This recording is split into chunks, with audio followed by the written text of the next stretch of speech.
Hey,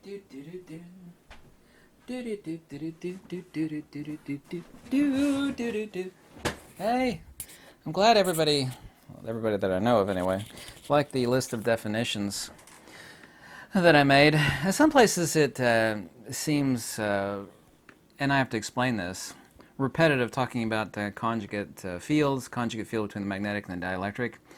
And the irreducible fact is that from the premise of monistic metaphysics, or as the Greek Platonists, Pythagoreans, and Neoplatonists referred to it as emanationism or prohodos, the irreducible simplicity of everything is undeniable.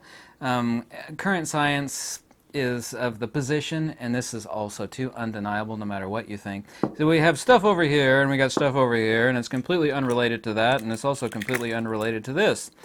And people also too think that physics is one thing and metaphysics is another. One of the questions that I get asked all the time is like, it seems like you're weaving some form of metaphysical esoterica at the end of the definitions list. And so, I mean, that's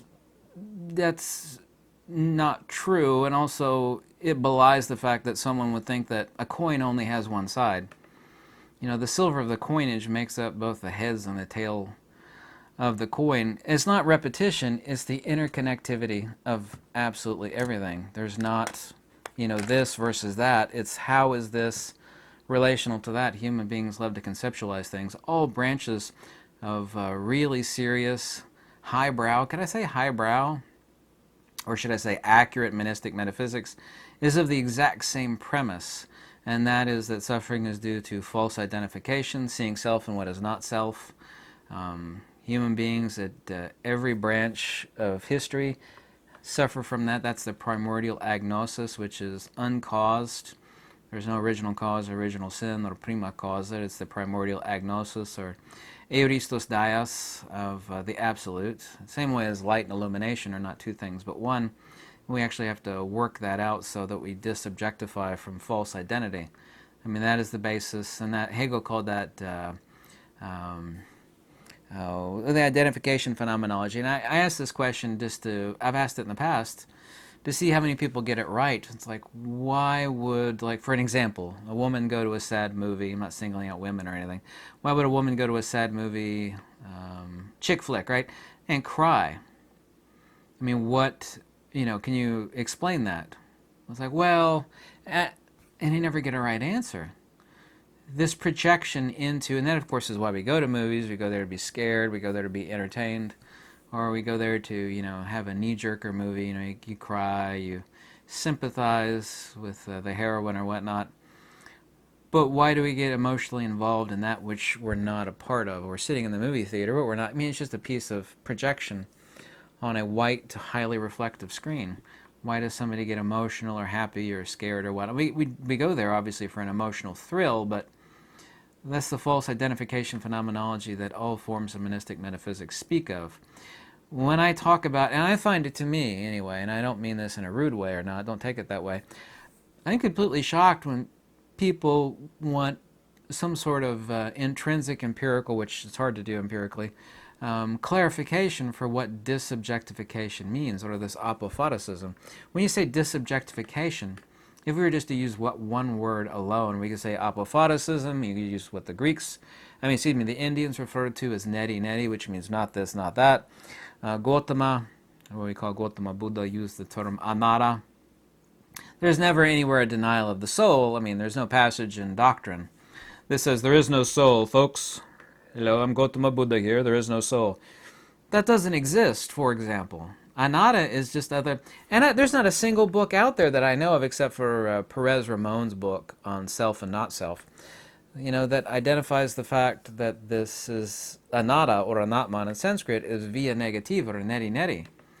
This is not the self, that is not the self. We refer to this as objectification. We're not talking about mental machinations, and of course I'm writing that booklet on retroduction. We're not talking about mental machinations like, well, okay, I understand intellectually that that's not my soul and that's not my soul. Of course, even saying my soul implies possession, like something has a soul. Radio has a signal, but that's mere conceptual parlance. When you say a radio has a signal, it means that the radio has a crystal set and a battery in it, and it's tuned the signal. And when a radio tunes a signal, then we have the consubstantiality. Yeah, there's a great word everybody should look up. Consubstantiality. Consubstantiality between the signal and the subject. In this case, the subject, we're talking about that which is not the subject. We're talking about the empirical subject. Or in the case of metaphysics, we're talking about the ontology of the psychophysical. The existential persona non grata, Bob, Sue, Larry, so on and so forth, which is not the soul, not that which I truly am. And I think Nisargadatta wrote a book, and of course it's an ancient Pali saying, Sanskrit saying, Tattvam Asi, or Aham Brahmasmi, means that thou art, referring to the absolute, or I am the absolute, Aham Brahmasmi, or Tattvam Asi. There's just two different ways of saying the exact same thing. This identification phenomenology, due to primordial ignorance, or seeing oneself as that which you are not, as if we were talking about an animate or living signal, which of course, going far in the analogy here, we're referring to the ontological self, or spiritus sanctum, or in the Pali, we're talking about the Aten, which, by the way, the Pali term for Aten is the exact same term for the soul. In ancient Egyptian, the five most important words are the same in ancient Pali as they are in ancient Egyptian, which should not be a coincidence, by the way. And also, too, on one of the pillar edicts of King Ashoka, which are the oldest writings other than the Sanchi Top and some other funerary remains, mentions that observances of Buddhism were being observed by King Ptolemy II. That's written in Brahmi Prakrit on the pillar of King Ashoka, which was erected. There's, 16 pillars of King Ashoka. Dates back to the middle of the 4th century BC. So we're talking about 2,500 years ago. Anyway, this false identification phenomenology is preached by the Greeks, the Indians, and the Egyptians. You are to disobjectify or disidentify, not that that's a word, disidentify. That is what Apophaticism is, the via negativa, but it is not intellectualization. You are actually acknowledging it on an ontological level, which is not psychophysical. When I say true ontology, I'm not talking about the psychophysical in the sense, but also, as meant the spiritus sanctum, or the Atman, this disobjectification, or as the ancient Indians called it, the sarati, or the charioteer, atta vasarati. The soul is charioteer. In the case of a normal person, the analogy is that the horses are the senses of desire, so on and so forth, and the chariot, of course, is the psychophysical body. And the typical person is asleep. They see themselves as the chariot and the horses, and the chariot and the horses are just carrying them off life after life. The soul, or atta vasarati, the soul is charioteer, means you control the senses. And this is not a type of moralism where you act like a pious person and you sit on a zafu and a zabutan and you blank your mind out, like a pet rock. I find it humorous that people say, well, I stilled my mind, that made me feel so much better.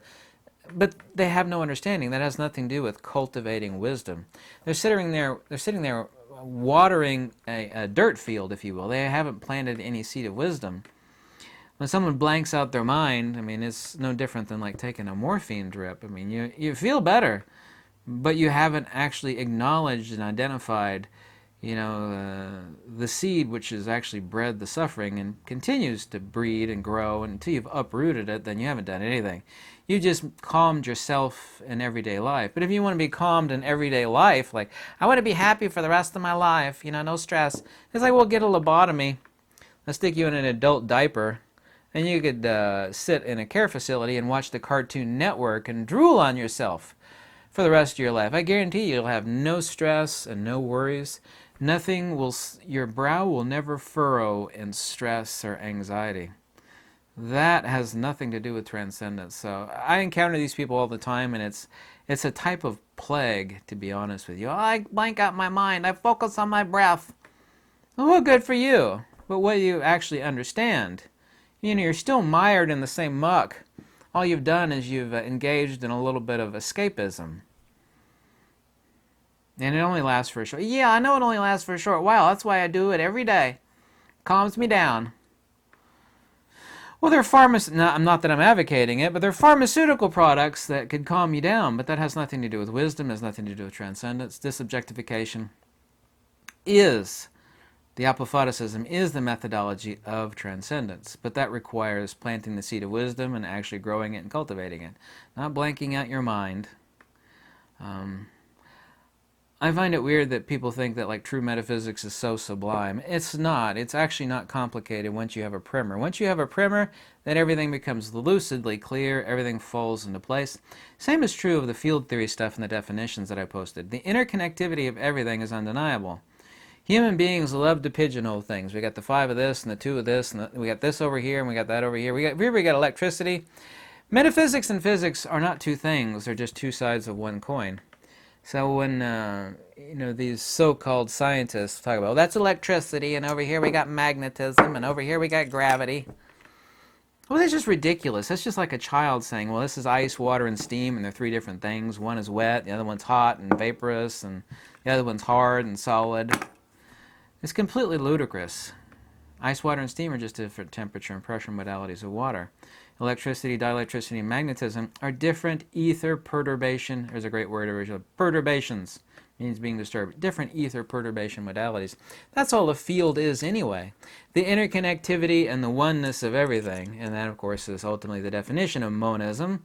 I don't know if you've ever heard monism. You can type it in a Google search or a Bing search. It refers to emanationism or monistic metaphysics.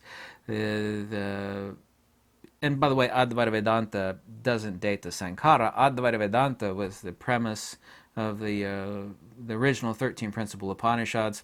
So Sri Sankaracharya was not the founder. He's the founder of what we conventionally call Advaita Vedanta or non-dual monism.